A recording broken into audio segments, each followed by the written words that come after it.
Good evening, members of council, ladies and gentlemen, staff. I see that we have quorum, and I call this special meeting for the town of Pelham for October 10th, 2017 to order. It has been moved by Councillor Junkin, seconded by Councillor Kersey. Be it resolved that the agenda for the October 10th, 2017 special meeting of council be adopted as circulated. All those in favor? Any opposed? That motion carries.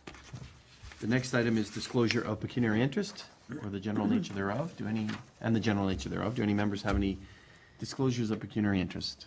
None? Can that be so noted? Thank you very much. Now we move to the community co-design redevelopment of the Pelham Arena site. We have a presentation by Mr. Hudson. I'm going to turn it over to Ms. Weens, our Director of Planning and Development, to give us a little bit of a background, and then we'll look forward to the presentation. Ms. Weens? Thank you, Mr. Mayor. Through you, as council is aware, earlier this year you did approve terms of reference to undertake a what we refer to as a community charrette, community design process for potential redevelopment of what is the current arena lands on Hay Street. Those terms of reference were approved. We did a proposal call, and Planning Partnership was the successful consultants that were retained to undertake this work. They started on this project in May of this year, and before the end of June, they held a two-day, what we called a community co-design charrette with the public. That was then followed with a generation of some concepts with the input that we had from the community during those co-design charrette days. Following that, the concepts were presented and posted on the town's website, and with the use of the PlaySpeak platform, questionnaire was developed, and the community again was then encouraged and invited to participate in the questionnaire for their feedback and input on those concepts. Back in September, we did hold another workshop with the public to present to them the results of the survey results, and also presented to them what the kind of preferred concept was beginning to look like. And we are now at the stage where we want to present to you and get council's input with respect to the process that we've undertaken to date and what is emerging as the preferred concept. And get some council feedback on that, and then if there is support for that preferred concept, then we would move on to the next steps in the project, which would be the preparation of design guidelines, an official plan amendment document, and zoning bylaw amendment document to implement the preferred concept. So it's important that we get council's input and feedback, certainly as we go through this process, and we want you to understand what it is that the community has, kind of input we've had from them and their participation in this process. And then we want to hear from you before we kind of move on to the next step to see if we're on the right track or if there's some other alternatives that we should be thinking about. First off, there was certainly a lot of community discussion and input about just leaving the site the way it is, leaving the lands alone, don't do anything with it. We did indicate that we would report that back to council, that we did receive many comments to that effect. But the terms of reference for this project talked about the need to explore development alternatives for this site. And so that's what we've been doing, and that's what council had approved as part of the terms of reference for this project, and takes us to where we are today. But certainly, you know, I just wanted to just relay that there has been that input that we've received.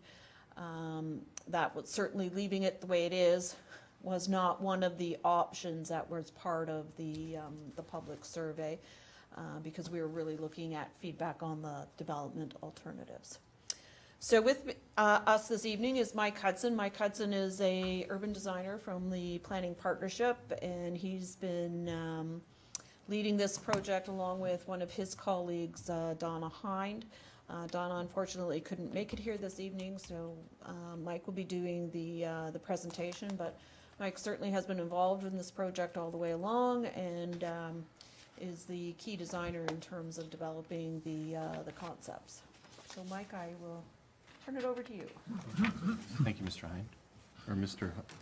Hudson, is it Hudson? Hudson, sorry. Yes, that's Got okay. confused on the last names there.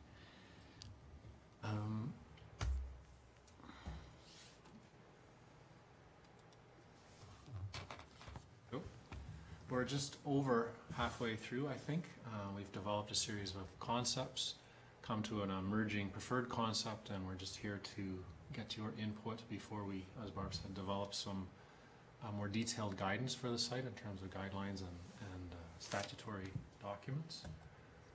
Our terms of reference really were about finding the balance between what would be appropriate from a development perspective and what would be appropriate from a kind of a public open space recreational perspective, and finding the right mix there. Just as a reminder, the site is over 3 hectares or 7 or 8 acres. There's 2 pieces of town-owned land which are immediately adjacent to the arena site, and that's the storm facility to the north, and it's an old lot or a right-of-way to the south which connects down to Welland. And then there's the site has about less than 100 meters of frontage on Hayes, so it's surrounded by development. During our first workshop, we heard a number of key themes from the public: keeping as much green space as possible, providing trail connections through that green space, the notion of consistency or compatibility with the surrounding neighborhoods, minimizing the impacts on existing residential uses, and then improving the parkland wherever possible. The next day we did a workshop with community members, a couple of different sessions, and these are some of the variables we looked at as we generated different options and schemes. So a variety of housing types, a variety of park locations, and a variety of road and circulation ideas. I won't go through each one, but there was a total of 12 concepts developed at the workshop, some with single detached, some with townhouses, some with apartments, low-rise apartments, and then some that were mixed in some form between those different housing types. And then as we developed, we consolidated those 12 into about 5 scenarios to put them out for public comment. And one of the key goals was to represent different scenarios. In other words, to have a range from higher to lower density and different options for road and open space locations. Because during the survey and evaluation process, the idea was to find the best that each option may have to offer. And one particular scheme that might have been generated at the public workshop didn't necessarily end up as one of the 5, but we tried to incorporate all those ideas. So there were 5 explorations. This one with all single detached. One of the requirements from the fire department was to have 2 points of access. And so this has a loop road with two connections to Haste. It maintains the existing kind of soccer, green, platform tennis, and the wooded area where they are. It has a kind of a curvilinear road pattern in and out. A second exploration suggested moving all the open space to the middle of the site as a kind of a central green or a central common.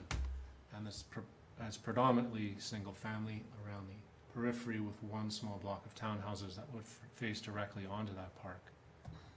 A third option was a mix of 2 housing forms, so single detached backing on to the homes on Welland and Haste, and then laneway based townhouses in the center of the site fronting directly on the park.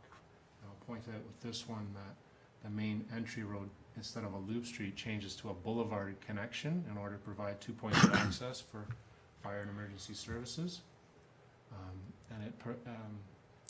The way this one works out is that there's rear laneway garages facing that main entrance street. a separate parking lot off of Haste for the park soccer facilities. A fourth option, this was all townhouse based, and instead of rear laneway, these were conventional front-loaded garages. Again, with the boulevarded connection to Haste and a separate parking lot, substantially maintaining the green space as it exists. And finally, an apartment concept that has 2 4-story buildings with a small kind of roundabout drop-off in the middle and parking in smaller pockets broken up. And again, most of the green space substantially maintained. We put those out for a public survey. We did our own evaluation from a planning and design perspective, and town staff provided comments to generate what we had called the emerging preferred plan. And we wanted to remind the public that there were several inputs to evaluation. It's not a vote to find the best option. That there's the public themselves, and they have a strong opinion, but staff and council, and that there's many criteria under which we looked at that. So there's the existing town policy framework, as well as a number of those things we heard already about compatibility, community benefits, natural features of servicing emergency services, and of course revenue to the town in the end. So the online survey, we received about 120 unique responses, which we felt was pretty good. And we need to remind people that it's not a statistically significant survey in the sense that it's a small group of very interested and passionate people, but it's not a large sample random survey that you needed from a statistical perspective to count as accurate. Nonetheless, the numbers do provide some interesting windows into what the public is thinking. So on exploration 1, which was all single detached, we've highlighted in orange some of the bigger numbers that jump out at us. And so what we can see, and you'll see this on several options, is that the public really preferred green space and soccer fields to remain in their existing location, the Fontaine platform tennis to remain, the existing playground to remain.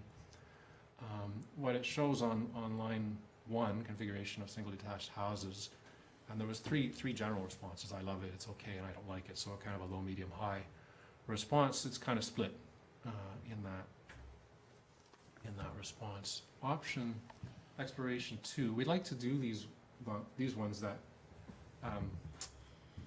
substantially change the site, and often with a central park, we often get a better scheme out of this. What we found was, well, the public didn't like it, as you can see with the orange down the right. Very few people liked the location of the new park. That the single detached houses backing directly onto existing houses. Exploration 3, this was a mix of the rear lanes and the single detached. Again, public liking the configuration of the green space around the periphery. And if you look at line item 1, again, it's mixed, a few less positive responses, but again, still mixed to that. Option 4, this is where we start to see that the all townhouse scheme was not preferred by the public. And option 5, very strong reaction against the apartments. And what we seem to find from the survey data was that many people filled out the survey only to respond negatively to this particular option and didn't even fill out the survey on some of the other options. Our own analysis, we thought option 1 was interesting from a compatibility, obviously singles to singles, the way the road kind of curves and shifts, and the way the lots, they get shallower and wider because of the nature of the site. It actually creates a variety of lot widths and housing types, which we felt would be compatible with the kind of mixed development that you have around that immediate area, with houses from different eras and different lot frontages. In the middle, where it kind of pinches, it's very, very shallow, and in fact, we're not aware of any builders who are currently building product that shallow, so it would be a really kind of a custom approach to that. The second option, again, I was starting to say we like to do these because it often reveals a much better scheme that can solve many problems. And what we found with this scheme was that it didn't, and that surprised us, and we felt that it didn't create a bigger park, a bigger soccer area. idea of moving the platform tennis is difficult, and trying to squeeze a splash pad or something of that nature in there would be hard, and it fragments the continuity of the green space. So in other words, the connection from the storm pond, the existing playground, you'd have to cross a road to get to the green space in the middle, and cross another road to get down to the wooded area and down to the Steve Bauer trail. So we felt it probably wasn't worth considering. Option 3, the idea of mixing the unit types was positive, we felt, because it provides some variety. The notion of rear laneway in and of itself is something we're seeing a lot of developers do to create positive frontages to parks. The existing situation, we have houses backing onto the park, so you don't have that kind of constant surveillance and eyes on the park, we call it. And we didn't want to back through this development, we didn't want to back new development onto the park that would create a totally internal park with just backyards facing it and no observation and no kind of community throughput through, you know, the trails and walkways. So the townhouse was a great, we felt a great idea. Some of the negatives of this scheme are the garages on the very long boulevard entry road. It gets it's a bit long for emergency services. The one positive thing the Conservation Authority noted on this was it was the best trail location, kind of out of the center of the wooded area and up against the road and the development. I'll come back to that in a bit. Exploration 4, which was all townhouses, it's just a bit army barracks-like. They're all lined up. It's very monotonous, front-loaded garages. While the fronts of the houses face the park, it's not a very attractive scheme, especially in comparison to some of the other schemes. Exploration 5, again, the housing type being apartments does provide some variety in the neighborhood, which is positive.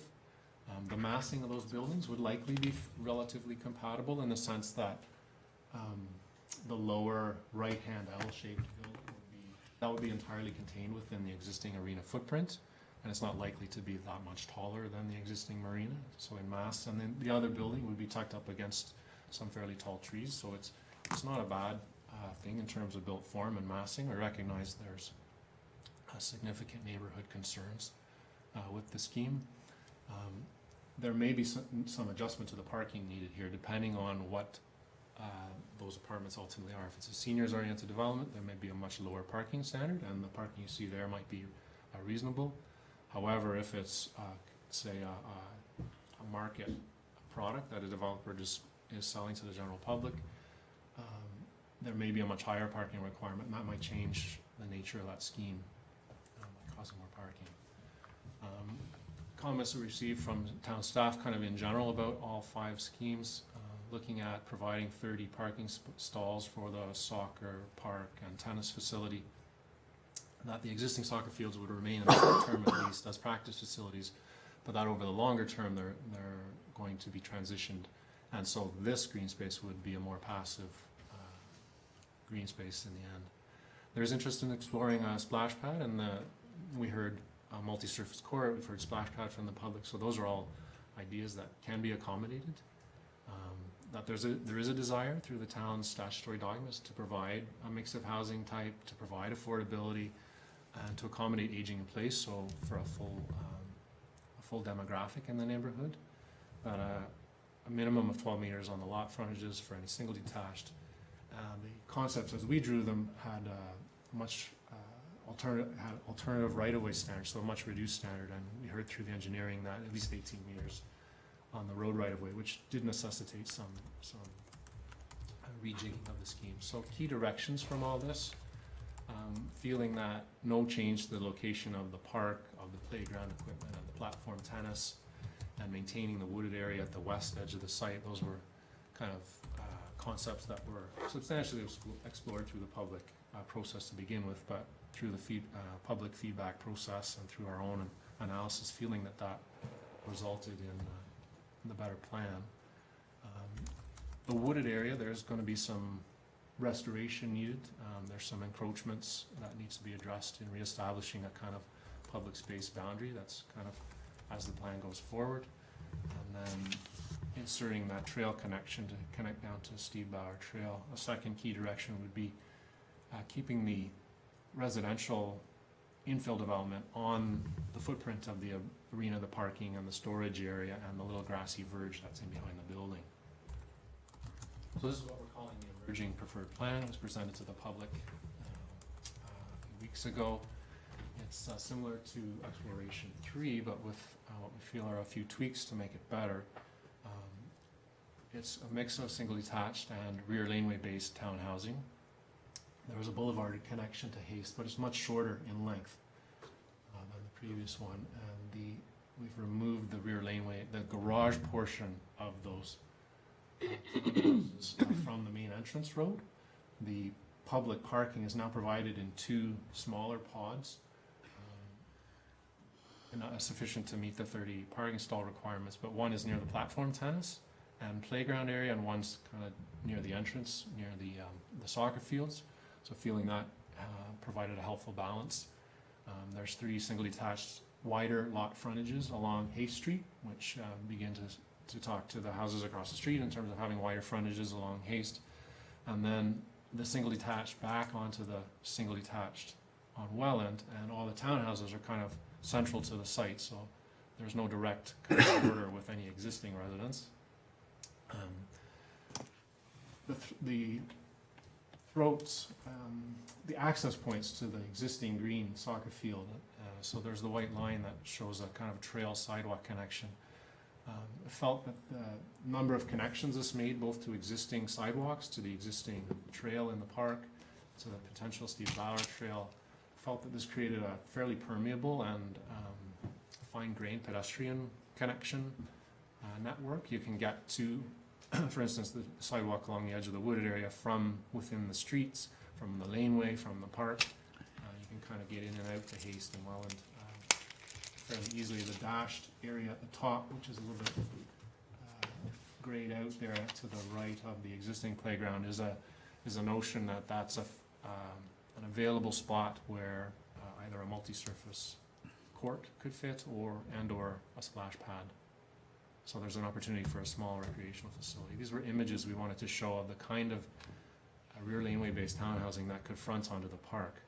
So you can imagine on the left there, the trees that's shown, that could easily be the existing row of trees that's on the park, and a simple walkway, and the townhouses fronting directly onto the park with the absence of garages. There's 2 or 3 images we felt were quite appropriate to what we'd hoped to promote with this plan. And then on the interior road, if you'll remember, as you look straight down that road, it would connect to the wooded area. And so this is, again, an example where the sidewalk could connect right down to a wooded area in the trail.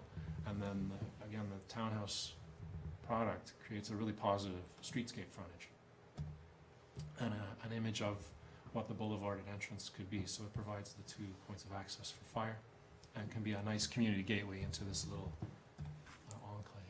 Public response to that from the evening we presented it, obviously a lot of likes that the wooded area and the park area were maintained. A number of comments about controlling the lighting. So I know a number of residents have planted evergreens and stuff to control the headlights that shine into their yards, and so that's there. But they just wanted to reinforce that this plan needed to consider that, and also they were concerned about streetlights shining into their yard from any new development. A number of people around the periphery of the site, seemed like completely around the site, did note some poor drainage, and of course this will go through a lot of engineering, and I wouldn't anticipate that to be a problem, but it's something that needs to get looked at. An interesting comment about somebody felt they should be able to see the park from Haste Street. So we had 3 single detached houses there. So they were suggesting the removal of those homes. So there was a much broader kind of green window.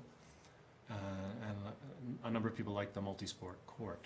Less comment this time on the splash pad. Housing, of course, a lot of people felt larger lots, fewer townhouses, that there's too much housing. Although some didn't like the combinations of singles and towns, and again, the reinforcement that basically nobody wanted the apartments. People liked the images of the townhouses that we showed, but several people noted that there should be an enforcement or a connection to the guidelines and statutory documents to make sure that those are enforced. So that's what we get. Like, we get a high quality development in there.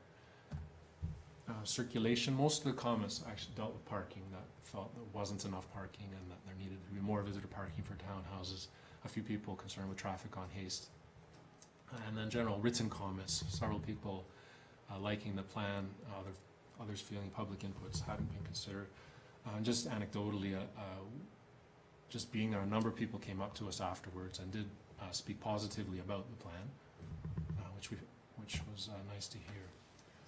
So we are recommending this plan at this point because A, there's revenue potential for the town through the townhouses and singles. It does respond to the community desires we heard about maintaining the kind of the green elements of the plan. It creates a fairly connected trail system. Should satisfy fire department. The fire department did participate in the workshop in terms of 2 accesses. We like the positive frontage to the park and the active edges to that park. The lane-based townhouses, again, have a tremendous potential to be attractive in the town, and they're very marketable right now. And so ultimately it comes down to a balance, that this plan balances like diversity of interests, both from the public and from a development potential. So for us, next steps are to take your input and then, with Barb's guidance, to go away and develop design guidelines and statutory documents to implement a plan. Thanks very much, Mr. Hudson, for your presentation. Questions for the presenter? Maybe you want to put, yeah, perfect. You're already anticipating that. Questions? Or comments, I guess? Councillor Kersey and then Councillor Duncan. I'm not shy. Could you give me a rough breakdown of the acreage that's been preserved for the parkland versus the redevelopment lands? I don't have those figures offhand, but Maybe Ms. Weens has an answer? Yes, Mr. Mayor, through you, I did do a rough estimate. So the site is just about 9 acres in area. The development piece on this preferred plan is about 5.6 acres. That includes the woodland areas and the trail. And then the park is about 2.6, I believe. Which is just kind of the park area, the playing field area, the playground, and the platform tennis area. thank you. So just further to that, Ms. Weens, would with this vision, would the trails and the woodland area remain in the public sphere, and the portion that could be sold out to the public would be, to the private sphere would be exclusive of that? Mr. Mayor, through you, that's what I would anticipate, and so maybe that estimate of 5.6 is something less, because that did include all of the green, the wooded area in my rough calculation. If that comes out, then it's something less than 5.6, but I would anticipate that that would stay in public ownership. Go ahead, yep. Keep going. The little section that was identified up in the sort of most northerly quadrant, is that a stormwater management pond? Ms. Weens? Mr. Mayor, through you, Right yes, there? that is a stormwater management facility. It's referred to as a dry pond. Okay. So during storm events, it's used and water is in that. And then it's released after the storm event at the pre-development and the design flow rate, and then it dries up. And so when there is no storm or anything, it's dry and it's green. Okay, that's interesting, because I walked the site today and I'm looking, well, this is potential here, and, okay, so now I So understand. it's not been considered, and I don't think it's Yeah, included in no. that 9 acres, Ms. Weens? Mr. Mayor, through you, no, it's not. It's not part of the 9-acre parcel. So in terms of consideration for redevelopment, we didn't really look at that piece because it does perform an infrastructure function for the town. Right. Thank you. So just by way of a comment, Mr. Mayor, if I could, I very much like this. You know, certainly apartments could have offered some advantages to the community, but you know, we've heard what they have to say. This seems to provide sufficient buffering with some of the adjacent housing that have been there, and respects the housing along Welland by having single-family abutting on that. And similarly on Haste, the development is buffered by single-family homes with larger lots. So I think it's compatible with the surrounding developments. It preserves a significant amount of parkland. When you go and walk along that area, it's quite significant. And if it's going to move into a passive park over the next short number of years, I would presume, given the number of soccer fields that we're developing, both in Centennial and improving over in Harold Black, et cetera, it makes perfect sense to me. So I would be supporting the preferred design. I think it really encapsulates some of the things that this council has talked about, where we embrace some new urbanism, we put housing close to the streets, we establish eyes on the streets and on public property, which adds to the safety of the community. All of those things are spoken to in this design. I really like the rear lane concept. So I'm supporting it, Mr. Mayor. Thank you. Okay, great. Thanks very much. Councillor Junkin. Yes, from what I can see and from what I know of planning, I like the fact that the green space is all consolidated in one area as opposed to the other design where it was encapsulated into the center of the housing. Again, I guess parking, because if we don't offer enough parking in that complex, there certainly isn't anywhere else. So I guess as it grows, even if you just took one of those three houses out, maybe that doesn't add much. From a planning perspective, would that be, if you took those three houses out like the one person suggested and made that all parking, would that be too much parking, or what would your comment, to you, Mr. Mayor, Yep. what would your comment be on doing something like that? Mr. Hudson? I'm gonna guess you would get another 40 parking stalls out of the 30 that were there. That would be perhaps as many as 70, say 50 to 70 parking stalls. Each townhouse would have 2 parking stalls on its own lot. I And see. Of course, the single detached would have garages and driveways.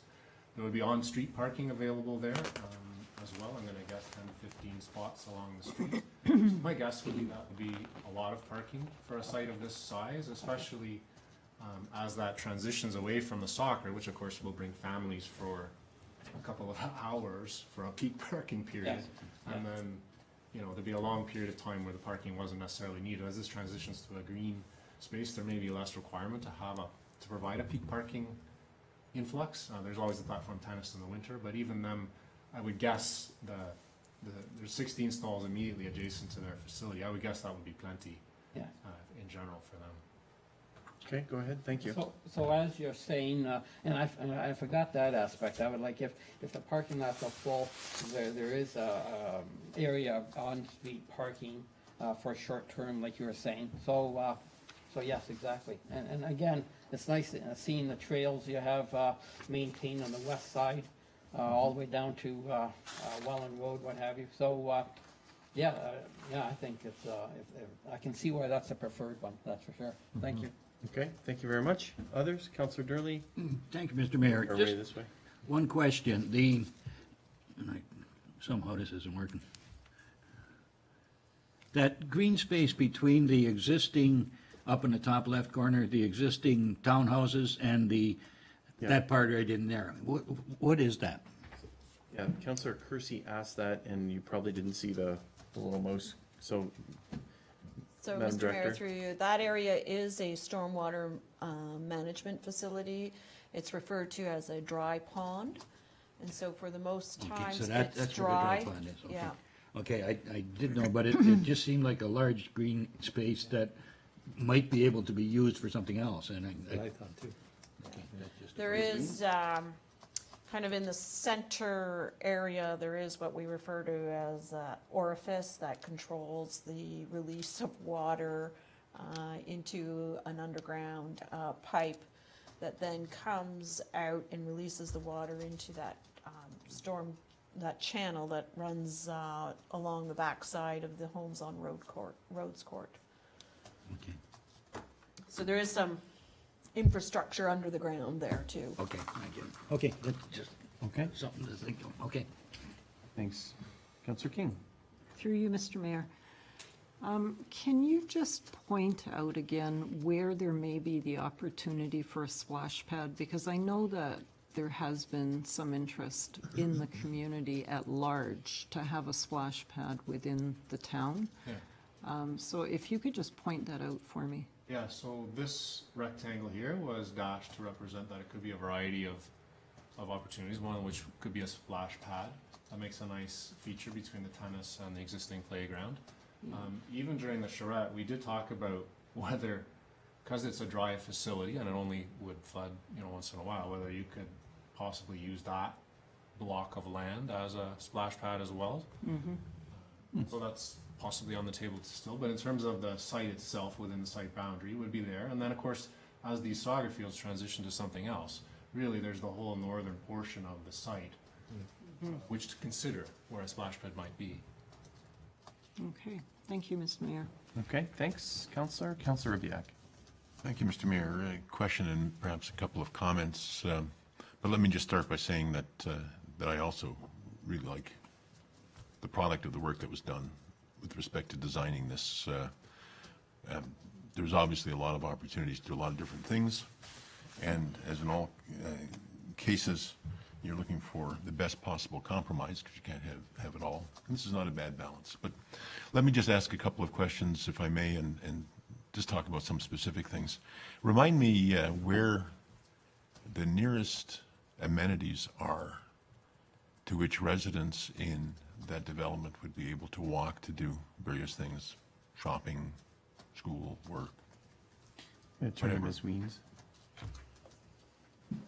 Mr. Mayor, through you, the nearest, shopping amenity would be on the corner of Welland Road, Quaker Road, and South Pelham, the new Circle K convenience store. There's also a gas bar there, so they would be driving to get gas as opposed to walking. But that really is the closest kind of shopping and amenity. You have to go up to Haste in Canberra, and there you'll find another convenience store, restaurant. There's a little node there with a few commercial uses at Haste in Canberra. Thank you, and thank you for that. And I think you also asked about schools. So Yes, there's so the pardon me, there is AK Wig. certainly on Hay Street, there's AK Wig, there's a couple of churches on Hay Street as well. An elementary school, AK Wig. Thank you, Counselor. Thank you. And I appreciate knowing that. We value, as we've often said, walkable community, but part of the deal, I think, is to have places within walking distance to get to encourage that. And I suppose one of the comments I might make with respect to that design is that that didn't add any, didn't take any away, but didn't add any. The other comment I wanted to make was with respect to the opportunity that we might have had with this development to do something around affordable housing, particularly for seniors. And again, I appreciate that every decision is a compromise. But as I look at that design, one of the things that jumps out at me are those three houses on Haste together represent a spot where maybe a development of that kind might take place. I do appreciate that the feedback was that people don't want apartments near them. I think that's a universal. They don't want windmills. They don't want apartments. They don't want a number of things. They love the concept, but not near me, please. But so if I were looking at that and asking myself what enhancements I might value, one would be some way of getting some services in there that maybe somebody could walk to. I don't think that's a big one, but that's one comment. The other is maybe we should take a look at the opportunity that this affords us to maybe expand our inventory of places that the seniors might be able to find to live. Other than that, I think it's a great suggestion. I like it. I like it a lot. Thank you, Mr. Mayor. Okay, thank you very much. Councillor Papp, any questions or comments? I know you had to come late because of another commitment, but, or I'll just maybe ask some questions and I'll turn it over to you if you have any, or, No, okay, you go right ahead. okay.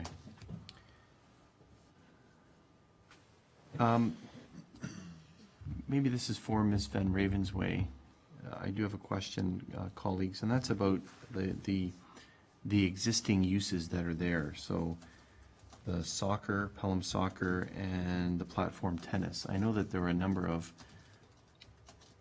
folks that are part of the platform tennis that participated in some of the workshops.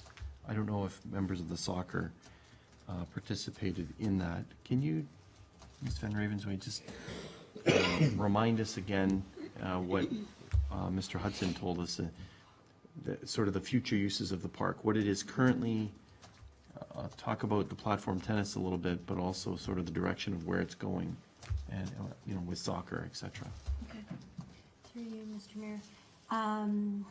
So we'll start off with the platform tennis. Platform tennis, as we all know, is a winter sport. So they're just getting started now. Actually, this week, I believe they've started. And they'll go on to about April. And there's 2 courts. And the way it works, there's 4 people on a court. So basically, 8 cards at a time, if you wish. And normally in the evening, they would have 2 sets. So, 16, maybe, if everyone drove separately, vehicles. And it is a lit facility. It's well used, open to the public. And they have a little clubhouse there that they've done some work on this past year. With regard to soccer, soccer currently is using it for practices for about an hour and a half an evening, Monday to Thursday, and about 2 hours on a Saturday morning, and that's normally for games.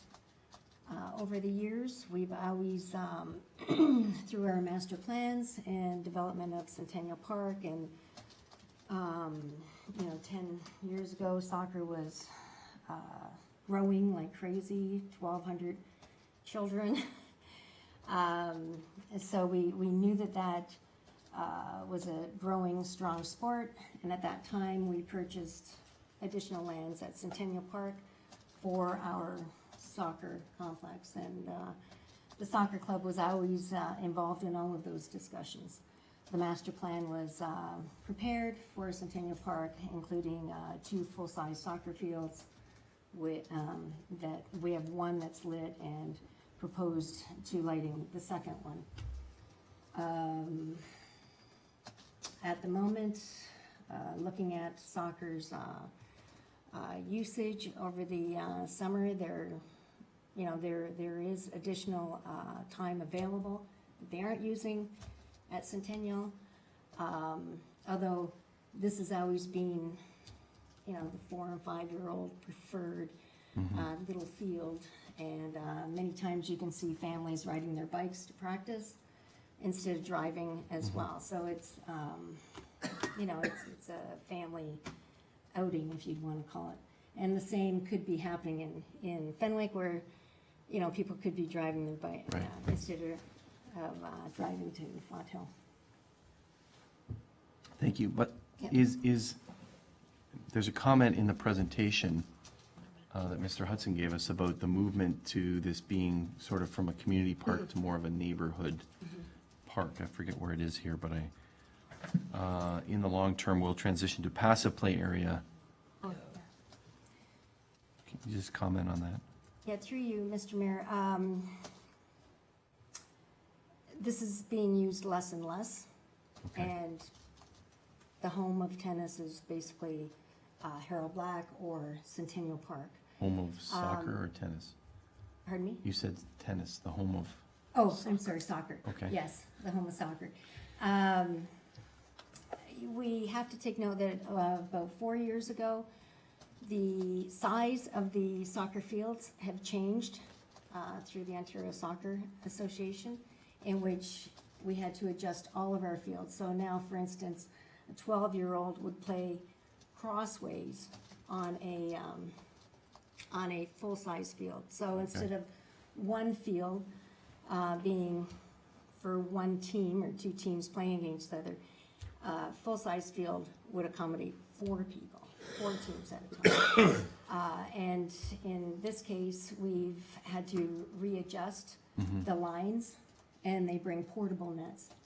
The existing soccer goals don't really line up with the regulation Okay. fields.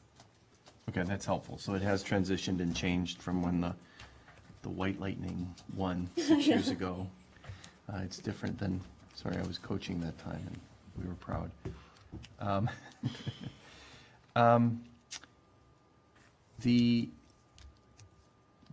Do we have anything with platform tennis, like any legal lease or anything with them?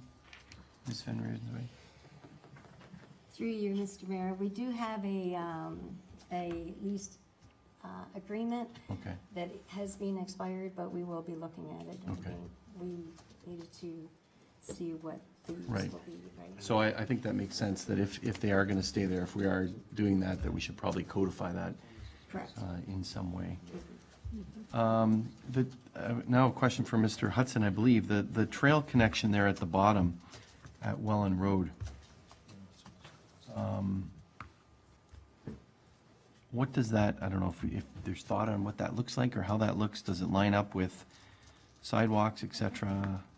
Yeah, it goes through the town-owned piece of land, Yeah. which is the one, and it happens to line up with Edward, which is a reasonable spot for a crossing, and then just to the right of that, right here is where the next trail starts, so conceivably you could walk down that trail, cross at the intersection, and then go over to the Steve Bauer Trail and Okay. further down. Yeah, okay. Counselor Pat, who walks it, he lives in that neighborhood, says Copiously, it, that 4 kind of times a makes day. sense. That's good.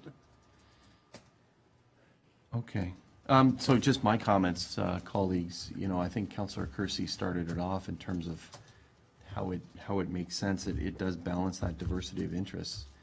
The interesting thing is when one looks at the feedback, the folks on the northern side say, don't touch the park because we back onto this soccer field.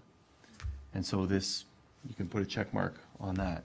The folks in Rhodes Court say, don't touch the trees because it's a great buffer between us and whatever's there. And check mark on that. And in fact, they were suggesting that this trail go in, of course, and the NPCA says don't put it in the treed area. So this makes sense, right? Check mark there, and I note that there's some concern about encroachment of private into the public lands there, so that can be dealt with. The folks on Welland are already backing, a couple of big buildings, an ugly, can I say that? Ugly Quonset hut, and the back of arena, right? And so, in many respects, they're used to looking at the backs of some sort of structure. So, kind of a check mark there as well. And the same with the folks on Haste. There's a general purpose court there, et cetera. There's already some traffic a considerable amount of traffic in the wintertime that goes in. So this will be, I think, less traffic going in at any one time, diversity of traffic, but also people that live there. And that's always a different set of traffic than a community amenity like an arena where people are coming in from outside of Pelham to there and, dropping kids off and heading up to the Tim Hortons and then coming back and all that traffic that's related to that. So somebody said that it's a great balance, and I think many of us actually said that, it looks like a great balance of the various uses. And so the recommendation, Ms. Weens, is to proceed, sort of continue with this. Maybe you can just talk about what that would look like. Councillor Durley, are you signaling as well? Yeah. Okay, so I'm going to ask Ms. Weens, then I'll turn to colleagues. Ms. Weens? Yes, Mr. Mayor, certainly if council is happy with what they're seeing here in this preferred concept plan, which I'm sensing is the case, then we would move on to the next steps, which would be to develop those urban design guidelines, develop an official plan amendment and a zoning bylaw amendment, bring that back to you as a final piece from the planning partnership. After that, we then have to go through the public process that you would have with those, with approval of those documents. So that would mean circulation of those draft documents internally to town staff, other departments, circulation out to agencies, hosting of public meetings. Right. And that whole process that we would normally have with any zoning bylaw or official plan amendment. So that would be kind of the follow-up after planning partnership has kind of completed that work, then staff would undertake to go through the process of bringing those documents back to council. Okay, in a more formal way. In a more Okay, formal way, yeah. perfect, thank you very much. Councillor Durley and then Councillor King. Thank you, Councillor Mr. Durley. Mayor. The plan itself I like, and my comment really is not, pertaining to the plan itself, because I think that, to me, represents the best possible way it can happen. The one question that I would have, and perhaps a word of caution, if in fact there is a full-fledged lease with the platform tennis people, that makes that property taxable. And if that property is taxable, then somebody's responsible to pay taxes on that. So, and this is where, when it first got there, the history of this, but it's been moved 3 or 4 times. Yes, When it was on Steve Nevin's property, they paid the taxes on it, didn't worry about it. In other places, the owners did. When it came to this property, it was said by someone in staff, who no longer is on staff, that, go ahead, no problem. However, it was owned by them, and it was, I guess, a lease of the land from the town. And it became taxable. And a whole uproar happened because of that. So I believe there was some kind of a deal made where it's not a lease, but it's an agreement to occupy, which is a whole different story, whereby it becomes a municipal asset. So this is it, but if you want to make it a lease for there, they're going to have to be responsible to pay taxes on okay, that. maybe I used the wrong words, and I apologize for that. Let's hear from Ms. Weens. She's signaling me, sending me smoke signals here that she wants to comment. Ms. Yes, Weens. Mr. Mayor, through you, certainly, Ms. Van Ravensway has done a lot of research on this in terms of what is the status of the lease and so forth. In reviewing the town's records, we have found that they did sell that building to the town, so the town owns the building. And they have a use agreement with us to use that building. Okay. And because it's a town-owned asset,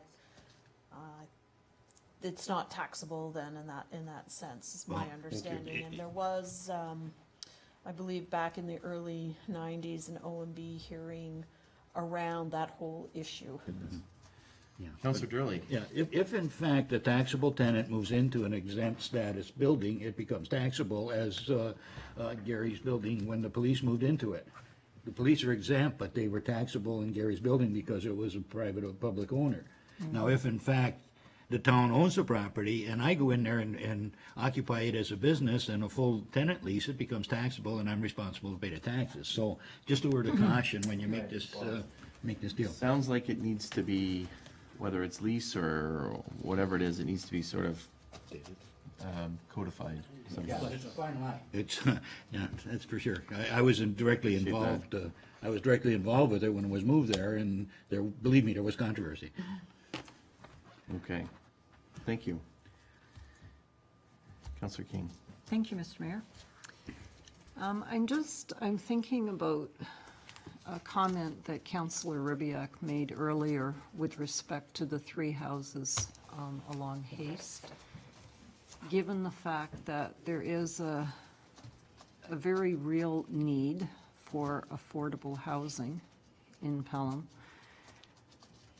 and I'm wondering if there would be enough space where those 3 houses are to put to develop it with duplexes or semis so that we could double up the number of people in that space that may satisfy the dissatisfaction of the residents within the area to have an apartment building, but satisfy the need to have some affordable housing. Definitely, Are you there's, asking that? Yeah. Yes, I am. definitely there's enough space for those types of units, semis or duplexes. They fit on a conventional lot. I'm thinking about an area in Montreal that has duplexes where you have someone living below and someone living above, and they have, maybe a shared entrance or whatever the case is, but certainly it also increases revenue for the town. So I don't know whether any thought can be put to that, what other people think of that idea, but I'm just putting it out there. Thank you, Mr. Mayor. Thank you. Ms. Weens, any comments, thoughts on that? Mr. Mayor, through you, certainly as we move into developing either the official plan amendment zoning bylaw and the design guidelines, we can certainly take into consideration the permission of semis or duplexes in that area.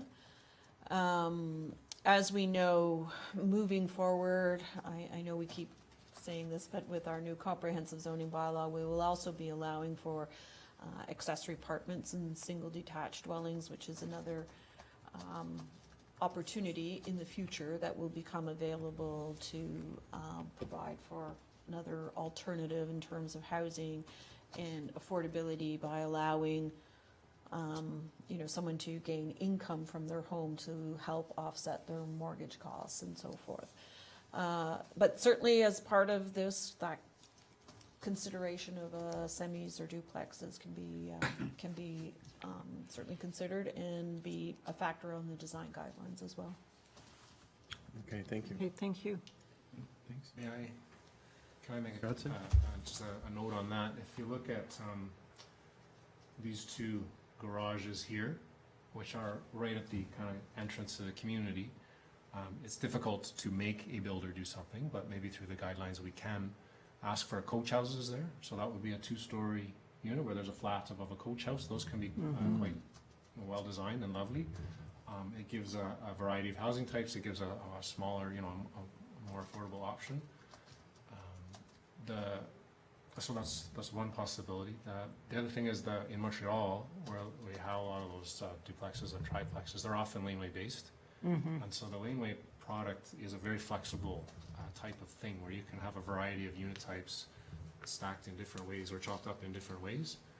So that's, as Barb says, something we can look at through the detailed implementation. Okay. Thank you. Councillor Kersey, Councillor Papp, did you have something you wanted to Well, add to the, you had a eureka moment or a thought on that, on haste? no, I like the fact that you were being resilient to our ability to use the other parts of the property, whether it's for a splash pad, that, got to keep that in mind. I think both Councillor Durley and I, we know the neighborhood very well, and I'm hoping that they'll embrace this. I like the pathway that you did all the way down, because people are going to be looking for that. And then the other thing is, Councillor Durley's correct about the paddle tennis. They need to fix it up. And if it's our asset, I hate to say it, it's an eyesore. So that's another story. But generally speaking, there are some options, I think, with Councillor King, is that we could look at some changes to accommodate affordability for people who wish to either rent, because that's the trend right now. As far as seniors, they're not buying, they're renting. And if the rent is affordable, then they'll look at that. So other than that, I really like it.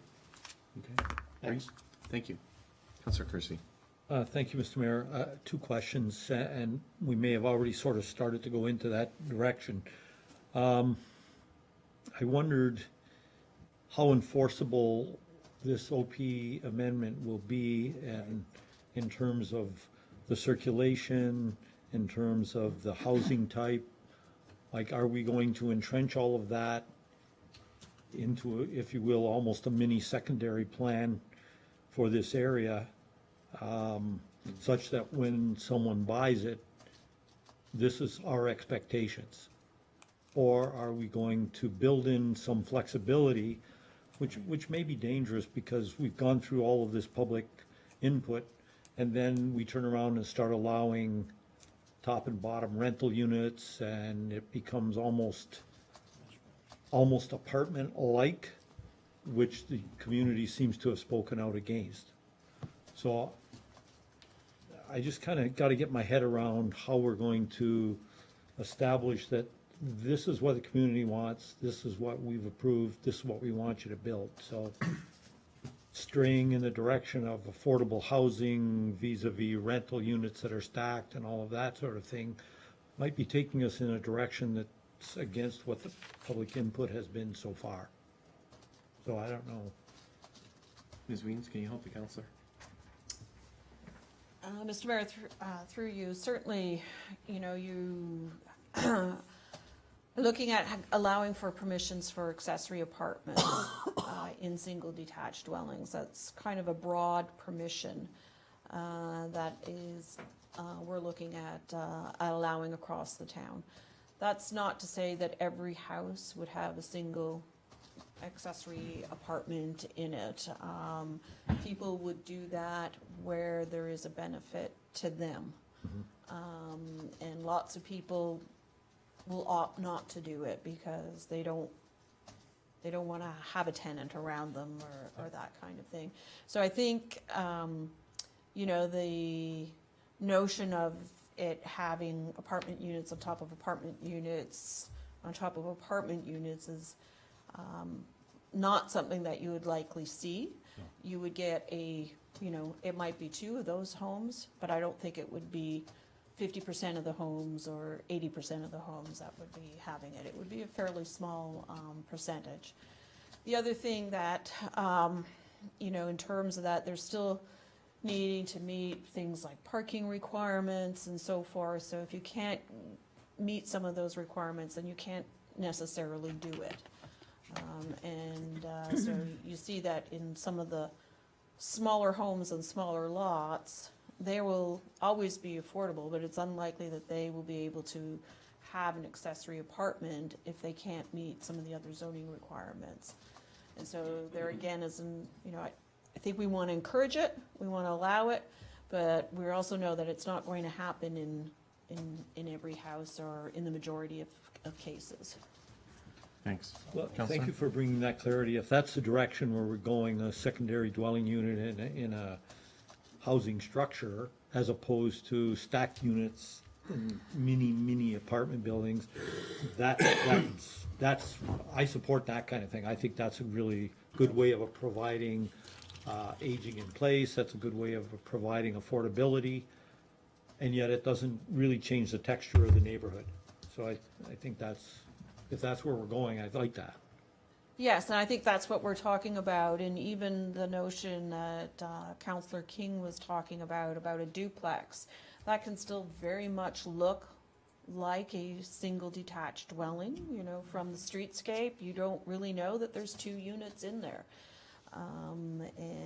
That's, again, what your design guidelines can speak to, so that you don't know that there is that often case, that second unit in it. It just looks like a single detached.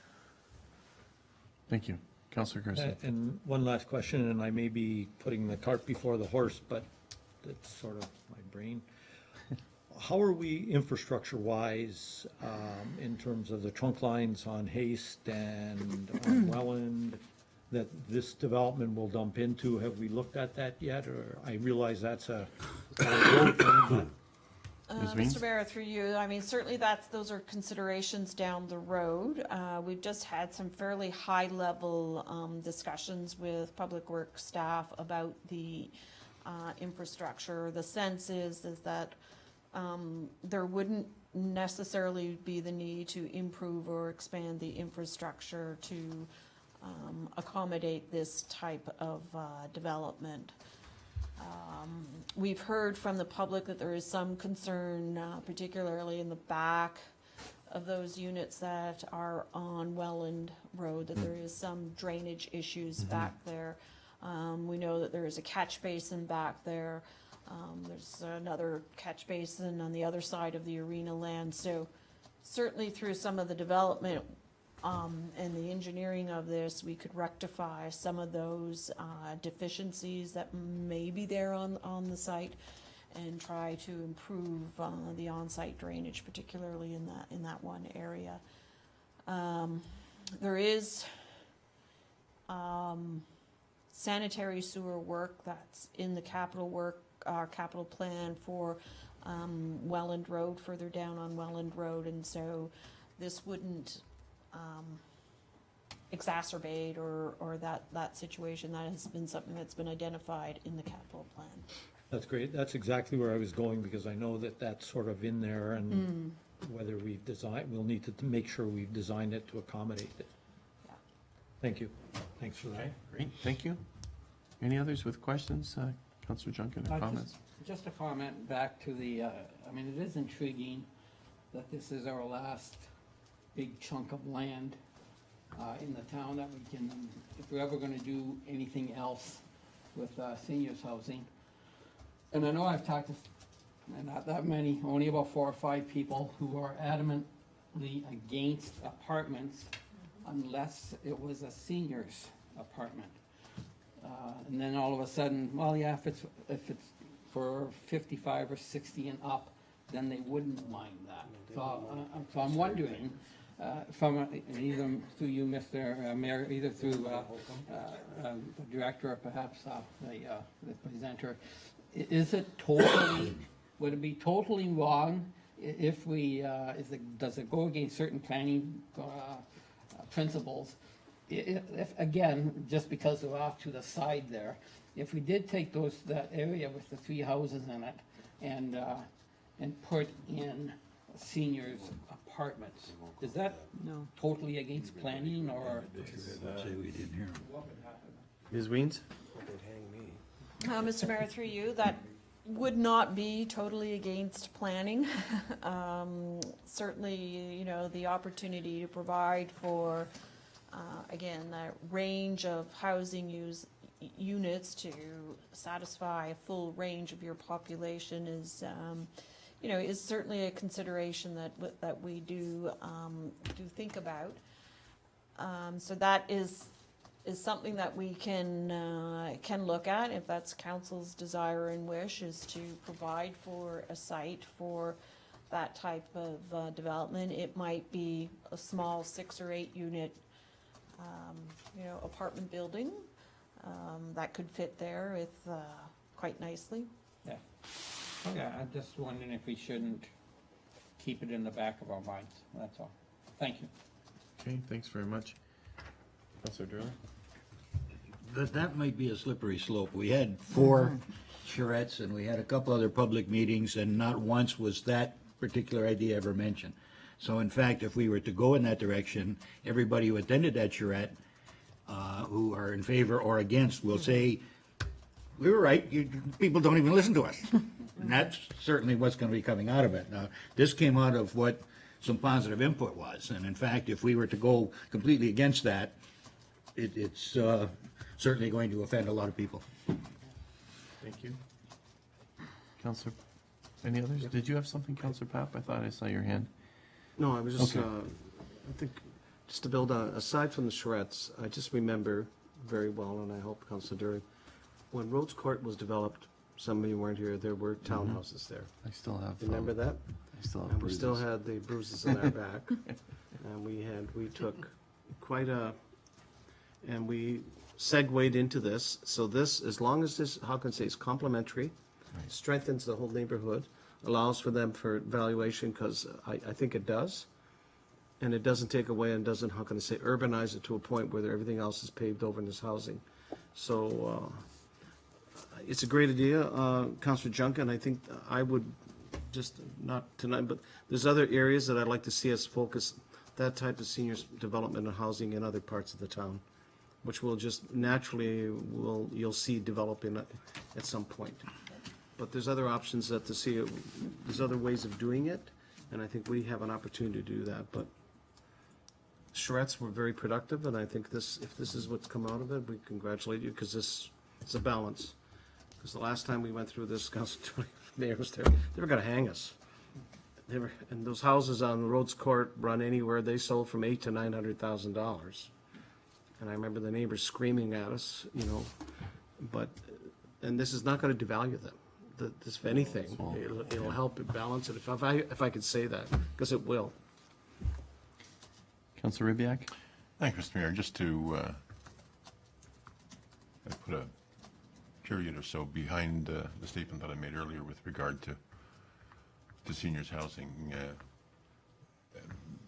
I'm not sure that proposing that in this session is necessarily out of line. I think that one of the objectives of this is to provide input, and I think that's an input for us to consider, and we've considered, and I'm pleased that we did. I do hear Councillor Durley's admonition that we really should be hearing the product of those charrettes, and I fully concur with that and support it. And the last thing in the world that I would want anyone to believe is that somehow we don't accept the product of those charrettes with all the credibility and all of the seriousness that they deserve. And I also take the point that's been made, and I can't remember exactly who made it, probably you, Mr. Mayor, and I think Councillor Papp as well, that we are working on these things actively in other parts of the town. And this isn't the last piece of land that we control. We actually have a substantial amount of land elsewhere, and we have opportunities to pursue those things there. So I'm reiterating my position that I'm quite happy with the plan the way it is. It had some opportunities, but no decision is without providing some opportunity to put water in wine, and that's certainly one of them. So I'm happy with the way this is going. Thank you. Okay, thank you very much. Councillor Kersey? Thank you, Mr. Mayor. Just to Councillor Junkin's suggestion, to put an apartment dwelling along Haste where they're abutting Right. single-family homes with relatively large lots would be, I think, not prudent. If we were to do anything, it probably would be the blocks that are facing the park. Keep them low-rise, two-story. They could be made up to even look like townhouses, but I doubt if they'd be affordable housing. I doubt if they're gonna rent as affordable housing. If you're gonna go to all of those design things like that. So I still feel, like many of you, that we should stick with what has come out of the charrettes and honor the public input that we've had. I think this makes perfect sense. It's good utilization of a town asset, and I think we should move ahead with it. Thank you. I think it's good to have the discussion and the discussion about it all.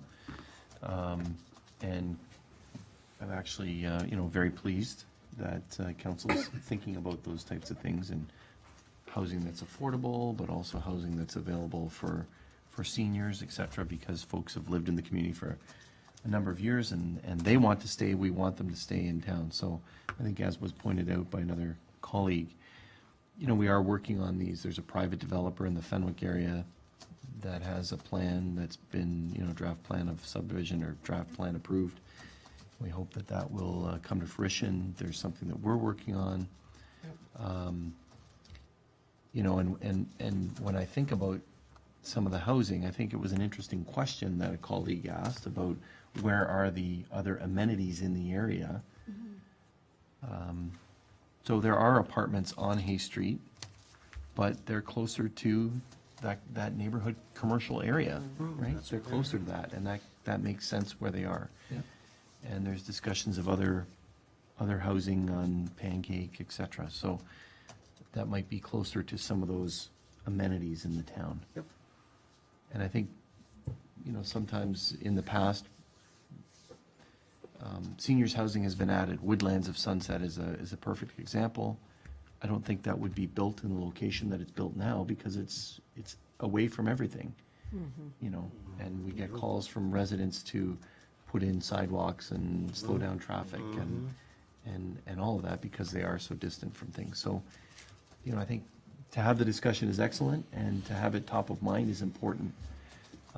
But to have an area where people can walk, cycle, get to that park, kick the ball around a little bit, you know, maybe a splash pad in the future, paddle tennis during the winter, you know, it's almost like a neighborhood type of changeover from where people are coming in from across Niagara to use this arena, which again is in the middle of, not close to other amenities. So it's a good thing that we're thinking about and good to have the discussion, but I also think the direction to listen to the community, as some other colleagues have said, is very, very important.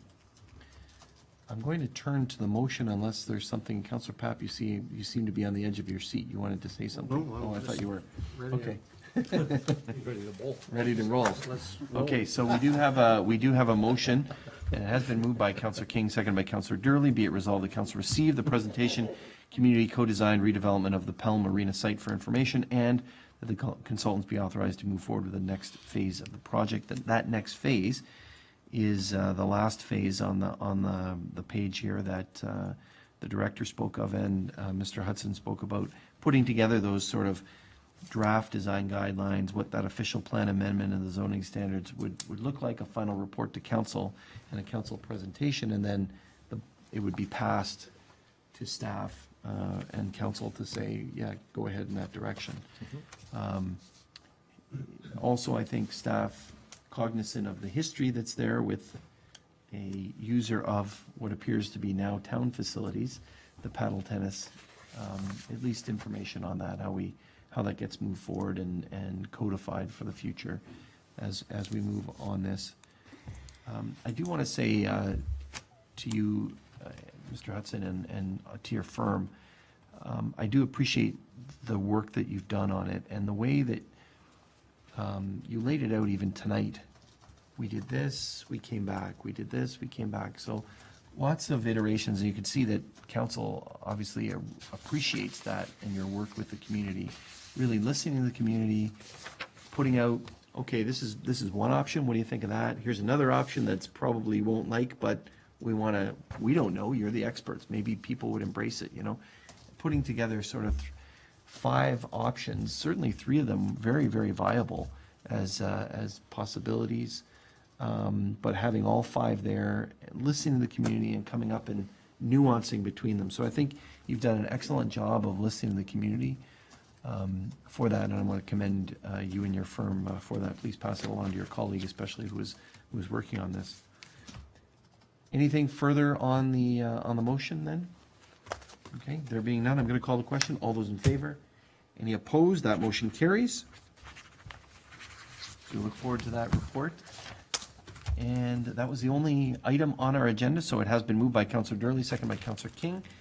We have to do this because it is a special council meeting. Be it resolved, the following bylaw be read a first, second, third time and passed. Being bylaw 3927 to adopt, ratify, and confirm the proceedings of council of the town of Pelham held its special meeting on the 10th day of October 2017. All those in favor? Any opposed? That motion carries. And it has been moved by Councillor Kersey, second by Councillor Durley. Be it resolved, the special meeting of council be adjourned until the next regular meeting scheduled for October 16th, 2017, so next Monday. I should also commend staff for their work in the process, Ms. Weens, Ms. Van Ravensway, others that were involved in the process as well. Thank you very much. I'm going to call the question on adjournment. All those in favor? Any opposed? That motion carries. Thank you all. This meeting is adjourned. Thanks.